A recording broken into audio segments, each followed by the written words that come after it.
জয় জগন্নাথ। আমার প্রিয় পরিবার, প্রভুর কৃপায় আমার পরিবারের সকলের যেন আজকের দিনটি খুব ভালো যায়। আজকে তো লোকনাথ বাবার পুজো, তাই সকালবেলা উঠে স্নান করে ফুল আনার আগে আমি চলে গিয়েছিলাম দুধ আনতে। দুধটা নিয়ে এসে একদিকে আমি পায়েস বসিয়ে দিয়েছি, আর ছাদ থেকে তো দুধ আনার সময়ই ফুল তুলে নিয়ে এসেছি, আরেকদিকে ঠাকুরদের শৃঙ্গার করতে আরম্ভ করেছি।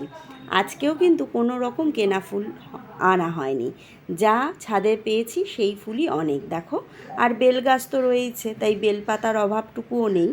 সকল ঠাকুরকে আমার শৃঙ্গার করা হয়ে গেছে, ভোগ নিবেদন করাও হয়ে গেছে। ঘরের পুজো সেরে আমি চলে এলাম একদম মন্দিরে। আর মন্দিরের বাবার জন্যও কিন্তু আমি খানিকটা পায়েস ভোগ নিয়ে এসেছিলাম। সেই জন্যই সকালবেলায় একদম ডালাটা দিয়ে যায়নি, কারণ সকালে যদি ডালাটা দিতাম তাহলে আবার বেলায় আমার ওই পায়েসটা দেওয়া যেত না। এখন পুষ্পাঞ্জলি দেব বলে অপেক্ষা করছি। পুষ্পাঞ্জলি দেওয়ার সময়ও চলে এলো। আমরা সকলে এখন পুষ্পাঞ্জলি দিচ্ছি, আর এবছর মন্দিরের ভিতরেই সকলে বসে দাঁড়িয়ে পুষ্পাঞ্জলি দিতে পেরেছে। আমার পুষ্পাঞ্জলি দেওয়া হয়ে গেছে। জয় জগন্নাথ, হরে কৃষ্ণ।